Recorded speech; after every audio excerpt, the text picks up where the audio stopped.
works out here for Dignitas, and we are going to get the Riven through. This is why they wanted Viper back in. You mentioned it, Ezreal, CLG does not play around top lane. Ruin is on an island, and what better champion to dominate an island than Viper on the Riven? We saw EG try this with Kumo before, and after dominating lane against CLG, they could not get the win.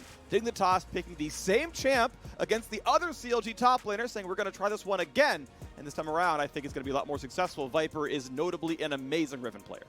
Yeah, this is his best champion by far, right? You know, all of Viper's best games you think of are on the Riven. He has had some incredible carry performances, and I do like the substitution if this is your plan going forward. If you really want to focus, if it is specifically targeted towards a team that doesn't like to play around top lane. Now the question to me becomes, if you're CLG, can you adapt, right? Can you prevent the snowball up on that top side?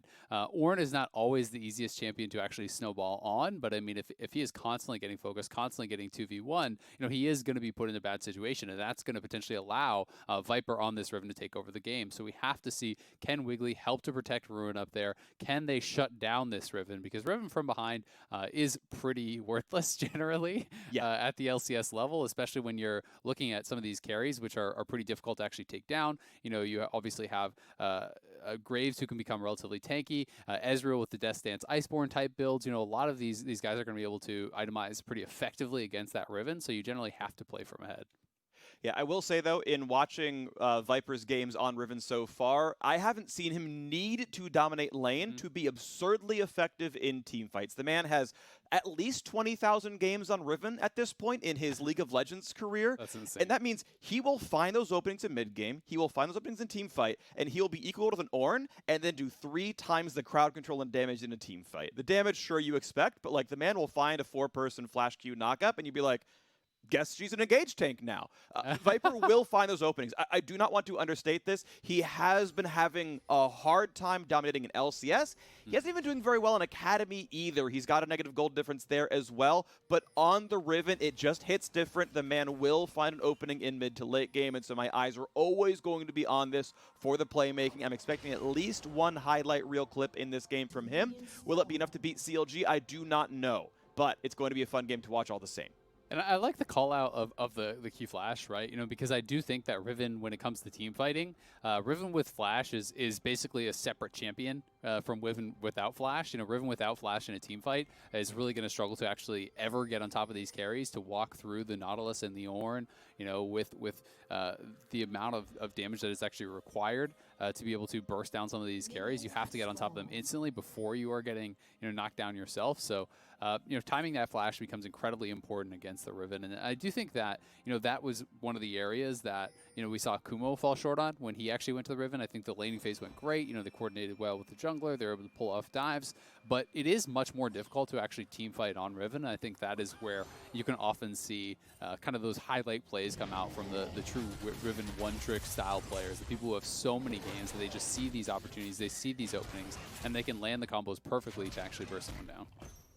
So, early game is going as expected. Blue buff starts for both sides. Wiggily leashless, whereas Johnsun and aphromoo are actually team players and give Dardoch a bit of extra time there. So, early start is going to be nice for Sett. Great laning by Pobelter, by the way. Chunks Fenix down, but look, that is what you do on Bard. You learn W level 1, you drop some health packs down, you say, Fenix, take the most absurd trade you would like. It's okay, you've got 350 health waiting right behind you.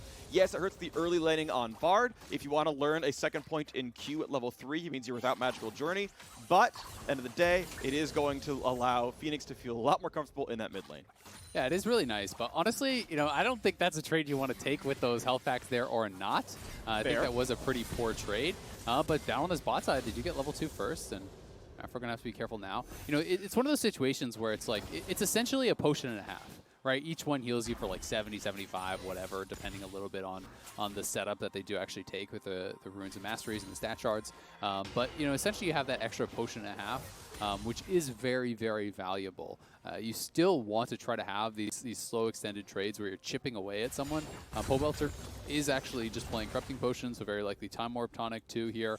And he's going to have a lot of sustain, so we'll see if Fenix can actually keep the wave away from his turret, because in those types of situations, to get advantage of those extra health shrines, you need to keep them from pushing you in fully and resetting. Otherwise, you know, it's not going to matter if you have a couple more potions in the bag when he goes back to base.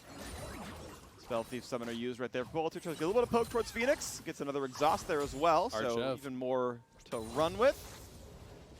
Otherwise, yeah, no big problem there. Early gold lead because of the lane pushes on both sides. Right now you've got Ruin with a very big CS lead, but look at that. It's 15 minions for Viper to kill.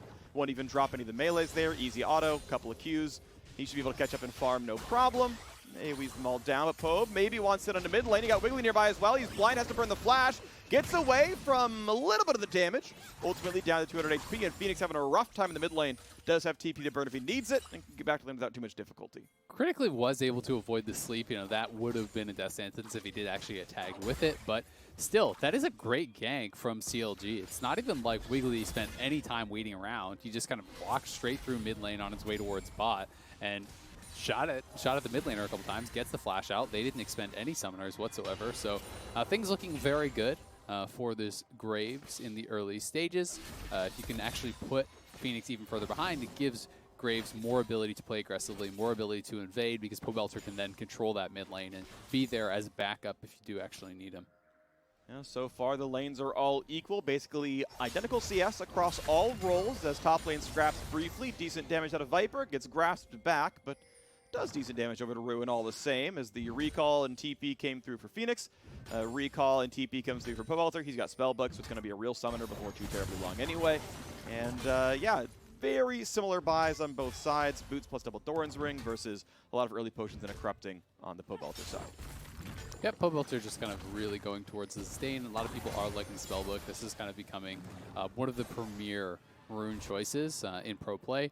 You can see that Riven is actually just having to go back to base though with the wave in a little bit of an awkward spot. You know, he didn't actually want to risk fully pushing it in. The wave will eventually come back towards him because it was over closer to Ruin's tower, meaning the minions would stack up faster over there and eventually push back. But you could see, you know, if he stays around, you are in that kind of dangerous position, because anytime as a top laner, when you're right outside of your opponent's turret and you're struggling to get that wave pushed in, you're so susceptible to ganks, you're so susceptible to roams, and Riven is going to have to respect the potential of that, but is able to get the call through. Here, Smite was used early by Wiggily. No, Wiggily. Loses the big chicken. Dardoch grabs it, flashes the flare, says thanks very much, that's mine. Good sleep on a Fenix is reasonable damage. The mana summonerless and already out of mana. Fenix having a very hard time in mid lane. He's been keeping up in farm, but the health bar betrays how close that lane is. Pobe has to flash away a real one. Burn. A shockwave came through. Good play out of Fenix. Nothing else to do though. It's kind of problematic now, though, that he is actually out of mana. He can stay around now, but Pobelter's just like full, right? So it's actually pretty risky if you take a bad trade. You could be losing a lot of minions. You know, I'm sure he would like to try to wait around as long as he can to recall on a cannon wave, so he loses less, if possible. But he has been getting pressured very heavily, and you know, it's kind of the second recall that you usually start falling behind on, not the first, because you have teleport for the first time. Second time when you go back to base, you know, if you base at a poor timing, you're just losing those minions. You're falling behind in experience, and it does obviously get a lot harder to last hit some of the minions under tower when you don't have any mana, when you're completely reliant on just auto attacks. You know, there are some minions that are going to be at awkward health amounts, and they can be kind of difficult without spells to prep. Oh, wow, TP burn. They're going for the play on the mid, but the magical journey is already there. Stixxay just doing it to get back to lane. You know, put a little pressure, put the fear of Stixxay into him. Pobe wants some damage on the level 6 Sett, which is not going to mean a whole lot. Gets some damage. You know, it's something down there, but it's not going to mean a whole terribly ton. Good thing for CLG, though, is the blue buff is up, and Pobelter got the smite. So this should be a very easy grab, and doesn't want to burn it. He has to. But Sett comes in. This is the big play. Gets a stun. A lot of damage on a Pobe, who jumps over the wall, comes right back in, though, and first blood goes through. That's a pickup there on the, I was going to say Cloud9 side, as the flare comes up, and Dignitas says, yeah, our early game's good enough. Viper, by the way, has TP'd down, and that means Mountain Drake is absolutely going to Dig's side. Dignitas are going to be able to grab that. Nice play, as they didn't have mid lane prio, and Pobelter got pretty aggressive. It looked like it should have been an easy blue steal, but you know, they took a fair bit of time on the exit here. They maybe could have just early smited and tried to run straight away, but a great engage here from Wiggily. Smoothie flashes out, but Wiggily and Pobelter both get clapped together, and there's no escaping there from Pobelter, as he actually had his flash forced by the earlier shockwave, so paying off there on that earlier gank attempt by Dardoch, and they're going to be able to grab Dragon and even out the gold a fair bit here, but it does show you just how heavily farm was going in the opponent's advantage when you're still down 500 gold this early after grabbing first blood. The Spellbook Bard goes to the top side of the map, and Dignitas already pulling the trigger to move the lanes around. Riven's just, TP down for the Drake, says, okay, I will just stay landing in the bot side. Let's move the duo lane up top and push some pressure around on that side of the map. CLG now going to match those duo lanes, and that is interesting to me that they've moved everything around, but it does mean that the duos are now on the Rift Herald side of the map with Drake gone. Yeah, we'll see who wants to try to make the move towards it if both teams are going to look to try to actually fight. The problem with actually doing this for Dignitas is now they either have to force immediately or they're going to start losing stuff on the bottom side, because even though you move your bot lane top, you don't have TP on Viper. He TP'd for the Dragon, so they have got to be able to immediately start the Rift or accept that they could be in a 4v5. It looks like they really want to start it, but as soon as Viper shows bot lane and he's heading there to actually pick up that minion wave, they could get engaged on, so I don't think Dignitas are really in a position to try to even look to take this. Wiggily comfortable, flashes in for damage, chunks into land, not quite the bubble though, and Pobe is not going to find the damage. Dardoch will survive it. Flash is going to force the enemy jungler away. It will not get any kills, but it does mean, as you mentioned, CLG get to retain control in the top river, and they're going to grab, almost on spawn, the first Rift Herald of the game. I honestly don't even like that the Dignitas tried for the Rift Herald. I think after you took the Dragon and you expended your TP, you shouldn't have even moved, because it's actually Viper who's lost some of the minions, running up and down over and over a couple times there, as he had to try to answer the wave, and knows Ruin has TP. Dardoch also is going to lose a little bit of pressure out on the map because he gets chunked low there.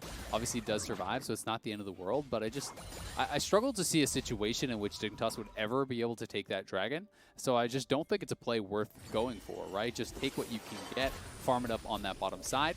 CLG is now going to be looking for a first turret here and should be able to grab it easy peasy as they have that Rift Herald, and turret's already very low, and there's not much chance. Oh, nicely timed ultimate there from aphromoo.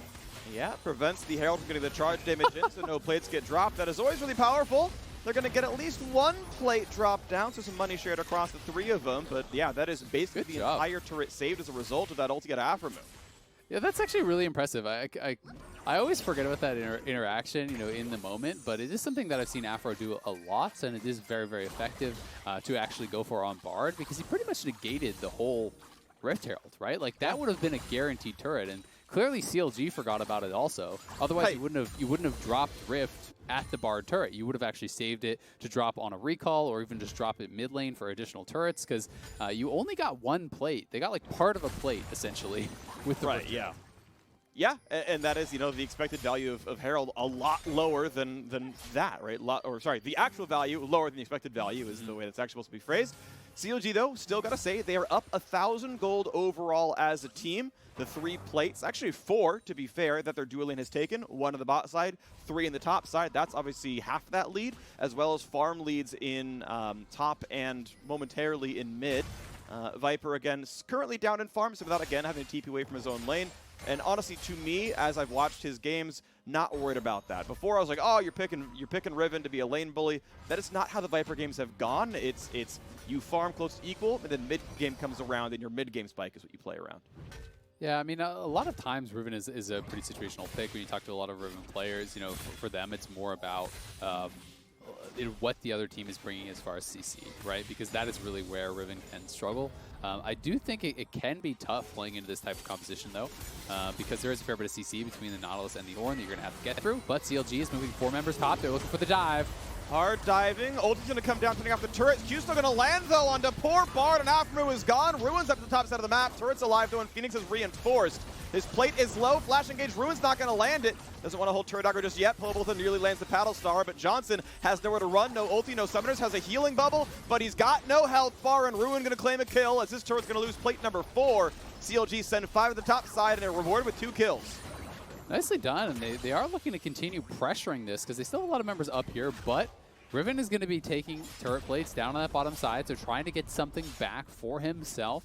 I do think Aphro and Johnsun actually did a good job of surviving for quite a long time there. I would have expected from that play for CLG to be able to take the actual turret itself, not just get another plate, but Johnsun ended up surviving a really long time because Aphro did have a really well-timed ultimate and kind of gave up his own life to protect the marksman there. And again, I feel like Aphro has been on point. 2 ultimates this early on in the game, both very effective, and they're defensive ultimates, which I think can be very tricky to actually use effectively on the Bard. So credit to him. He's been having, I think, a really great season thus far. It feels like Aphro is having a bit of a resurgence alongside Johnsun and really kind of looking back on form because he won MVP a while back and had been kind of, I think, a bit on a downturn, having more of a struggle. But even on a 2-8 team, aphromoo has stood out. Like, he has been in a position where oftentimes as a sport you're putting your life on the line, and he's been able to kind of walk that line of playing aggressive without actually dying too much, which I think is very, very difficult to actually do when you're almost always playing from behind, as Dignitas is. Yeah, I want to give credit where it's due, because one of the topics I've seen brought up in the community a lot is, why are these teams signing old, washed-up players who aren't good anymore? Why aren't you giving the new young guns more of a chance? And, off the last 2 or 3 spots of aphromoo, Aphro seemed like he was in that camp, right, of players that are getting spots, but why? And Aphro has the 3rd most games in the LCS. He's like 2 games behind Bjergsen and like 20 behind Wild Turtle. He's top 3, and it's like he's way up there, right? The man is an absolute veteran.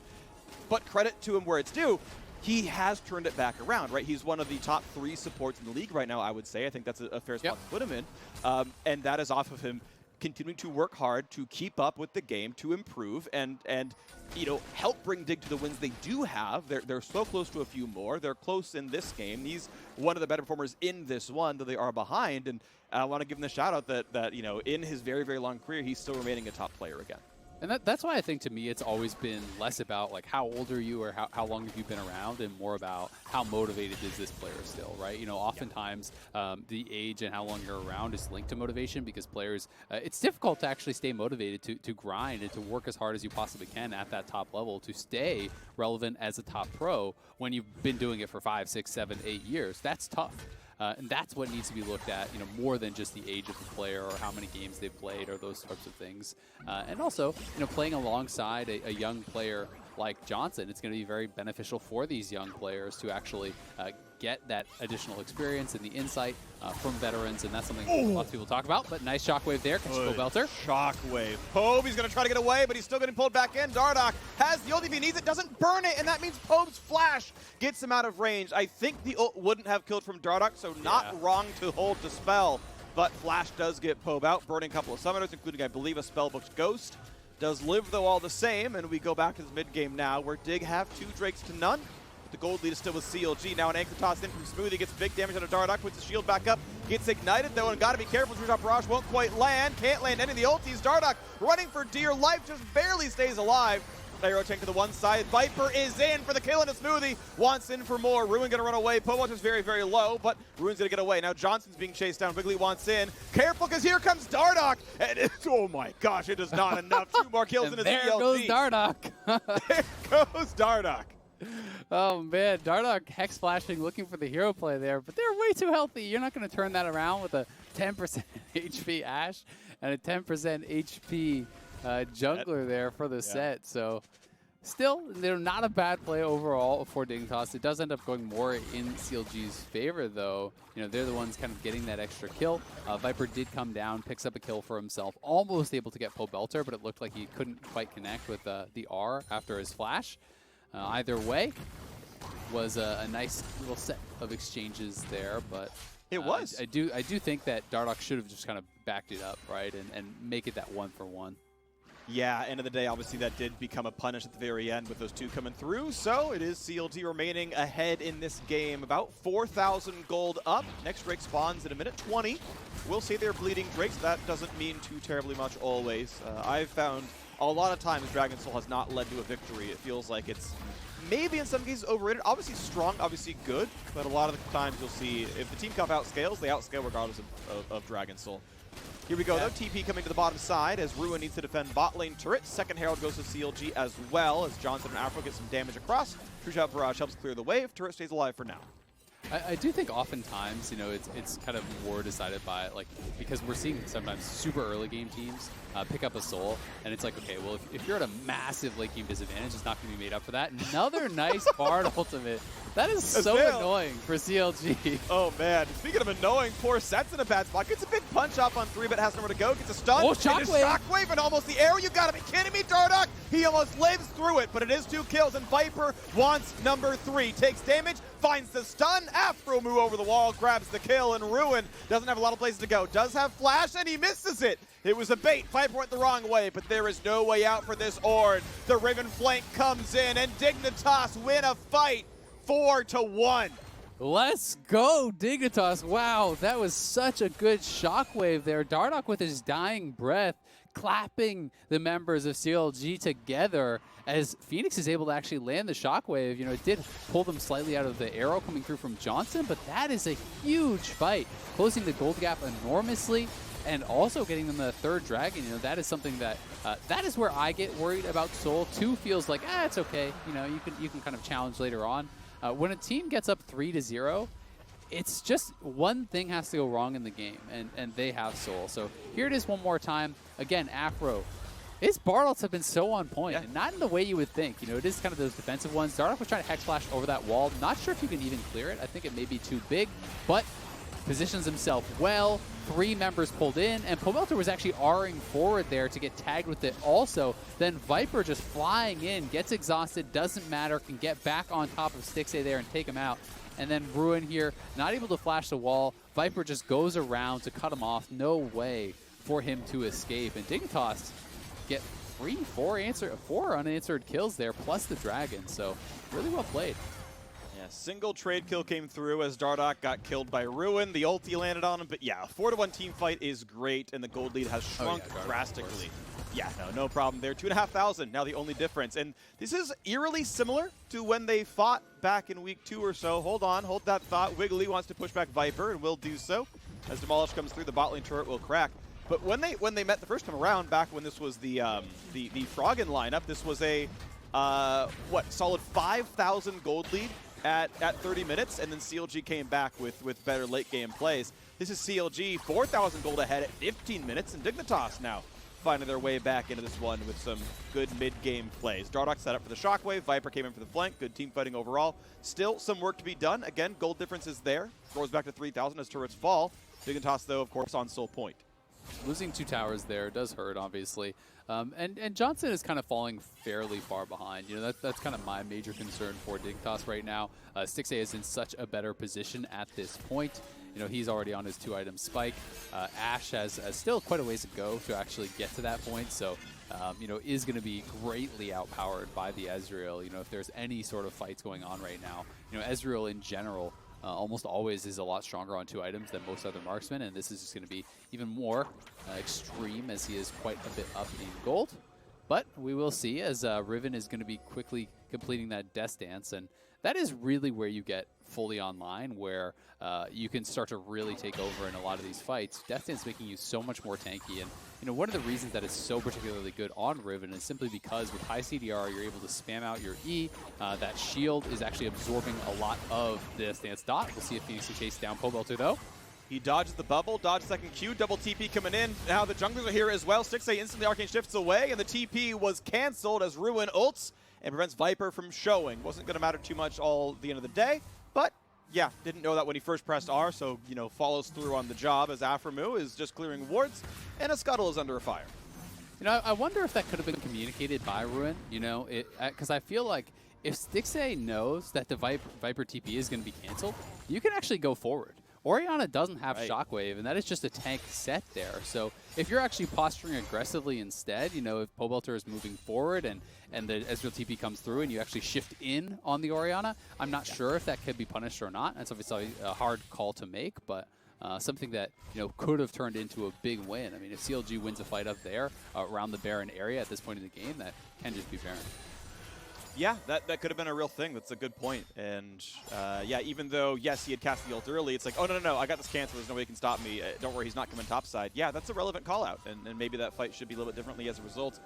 Regardless of the state we are in, Viper is TP-less as Drake is coming up in 113. The Baron is already alive. CLG still feel like the team with map control. They have not lost a single turret. They have lost Drakes. They have lost kills. Those are the only objectives Dig have gotten so far.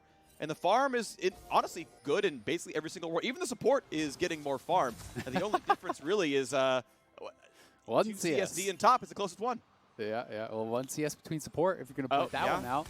So you take that back, freak. Hey, the vision score is 5 apart, though. So even if that ties up, I still think Smoothie's doing better. Okay, yeah. Just clapping him, absolutely. That's better than CSD for me. How many points do you get for denying 2 Rift Trails, though? Does that give you some sort of, like, extra score, you know? You know, that's fair. That's gold in the pockets that you didn't think about. That's a fair point, actually. That's a -2 kills for the other team. That's -2 kills. Meanwhile, -1 kill on the Viper as he's going to be waking up, but he is 1 versus 5. He is slowed, he is flashing, he is not getting knocked up. He's going to get a lot of space here. He's drowsy, the flash get away, Anchor's going to land, he's trying to run for his life. He just might do it. The ulti in for Nautilus, but he's not in range of anyone else. Viper gets away, 17 ults are burned, but he makes it away. He's a slippery snake, but now it's time for the play in the mid lane. This is not good. Phoenix going to get rebirthed in 43 seconds. Goodbye to Dragon's Soul. Your mid laner is gone. He had flashed, but the bubble caught him.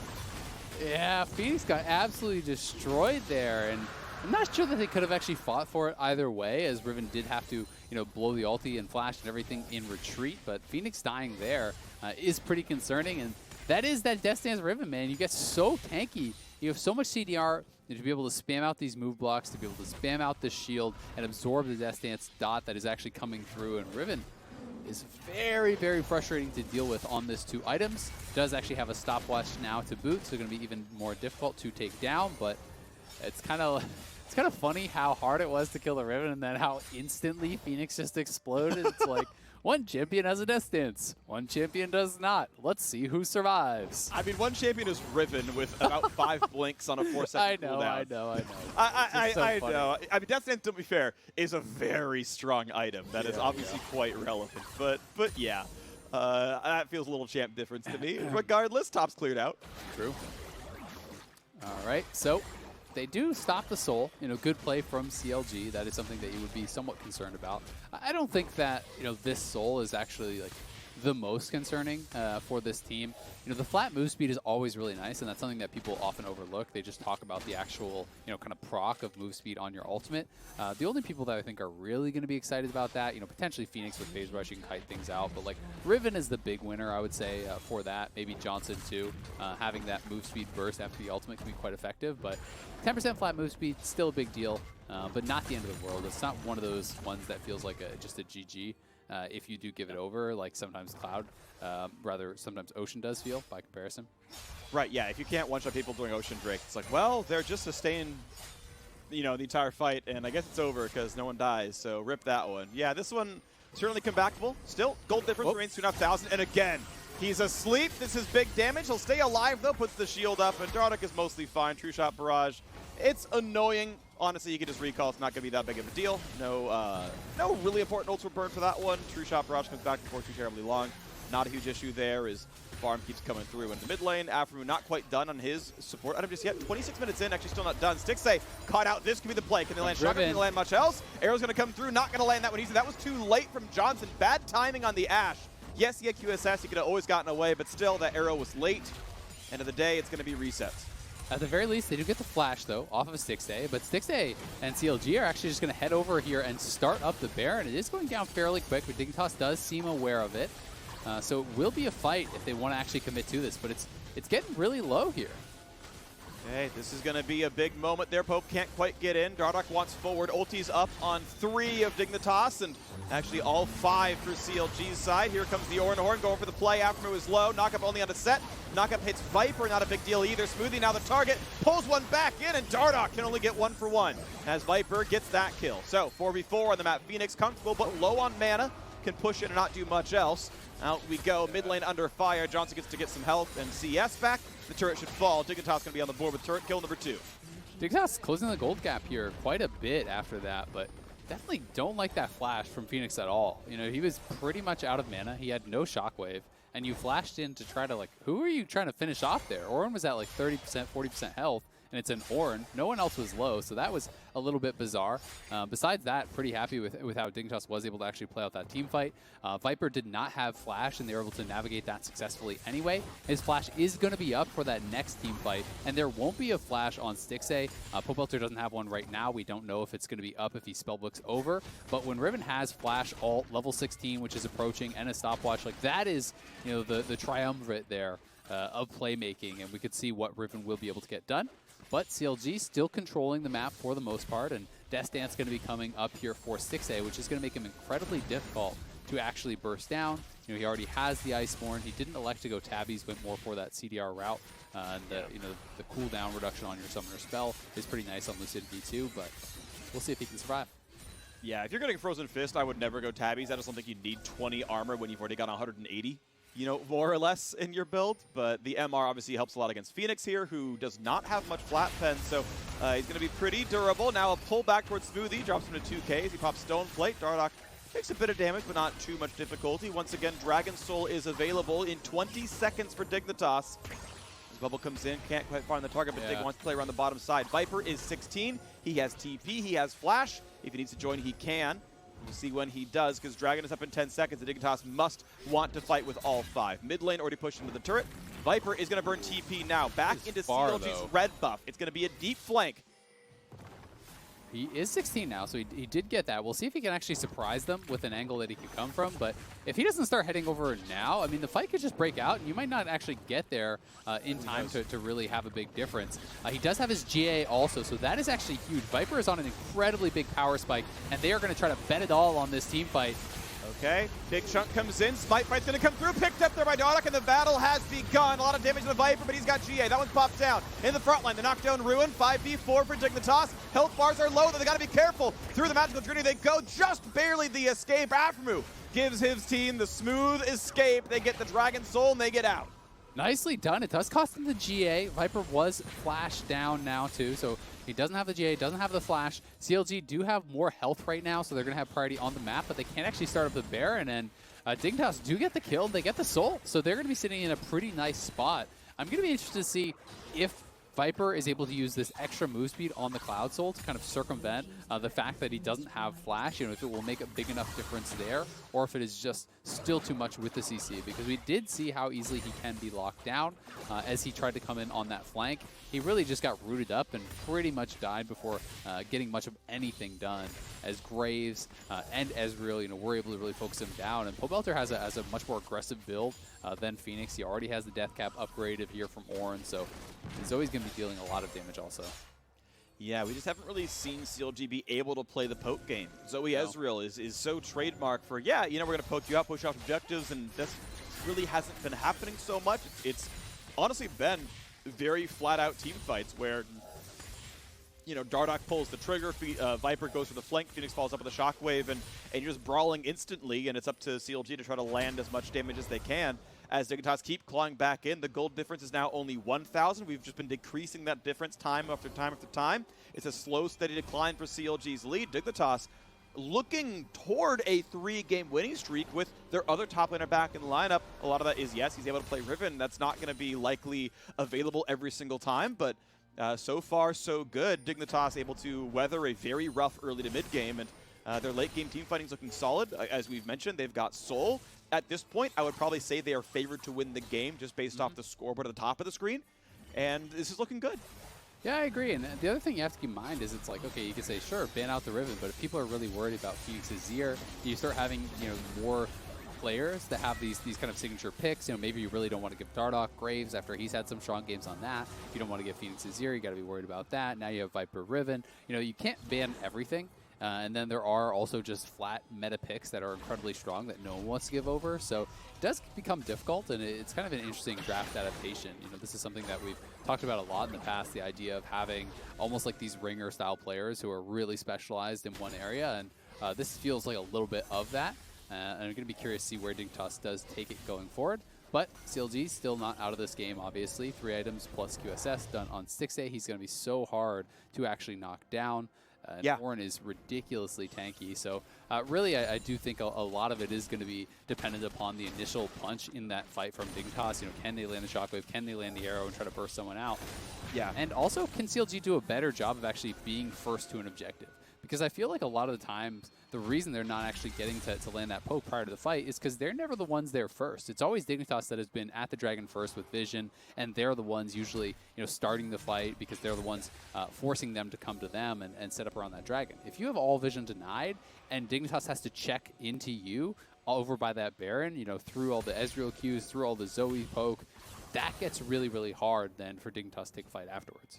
Right, and normally I wouldn't care as much. Obviously, yes, you want vision control, don't get me wrong. It's not going to favor CLG if you don't have it, but it's even more important when you are a poke team, right? When you have Zoe bubbles going through walls, that's when you really want the ward network. This comp really, really wants ward control more than other comps do. It's really skewed in that way towards CLG. So, yeah, them this time around, I will say, they do have it around this Baron area. They've got 2 deep wards, at least in the jungle. One of them turned off now, but they are going for the play. Big damage coming through. Ruin is around. Viper waiting to join this fight, but he's in the bot lane with teleport. Hasn't burned it just yet, though, so it's a 4v5. Here comes the TP. Here comes Tempered Fate, stopping 2. Wiggily has to get outside of the pit. Here comes the re-engage. Ruin is taking, goes the burst. You gotta be kidding me. Another smite still in for Dardoch. Baron buff on Dignitas. Shockwave catches 2. That's 2 kills picked up right now. Dignitas are gonna walk over this one. Wiggily attacks the ward, gets over the wall, but so does Viper. Blast Plant gets him right back out. And Riven's got to buy some time. Dardoch. Cooldowns are back. Dardoch wants back in, finds slows on a Pobelter. God, looks for a bit more. The exhaust is on the punch. One more will kill him, and Viper is unstoppable. Deathless in this game as 3 kills come through. Dignitas get every single objective, and CLG have nowhere to go. Dardoch's going to live through this one, and how does CLG get away? Dig have completed the comeback. 2 are pushing down the mid lane as the inhibitor turret is going to be cracked as well. Aphro just needs to stop them. They're actually trying to end the game here, I think, potentially. If you can stop both Stixxay and Wiggily from actually getting back to base, it's only Smoothie there defending right now. And Stixxay is going to get shockwaved in, but is so tanky, they won't be able to actually end as Graves gets back to base, can help to clear this out.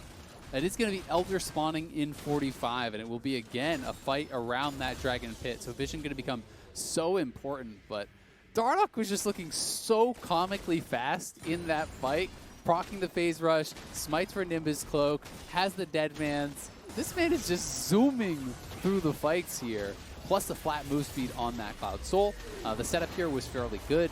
Use that Bard ulti to actually buy time.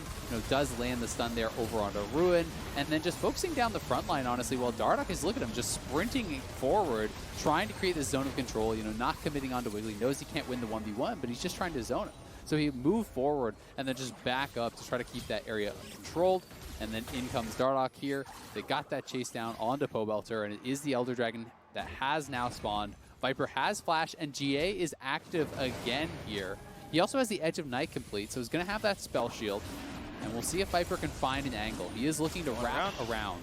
Level 18 Riven, ulti up, flash up, can make the big play. Credit where it's due to the aphromoo for a lot of the team fight setup. Perfect KP, only 1 death. Good stuff on the Bard. Now, once again, look at the play. Ward's down for CLG.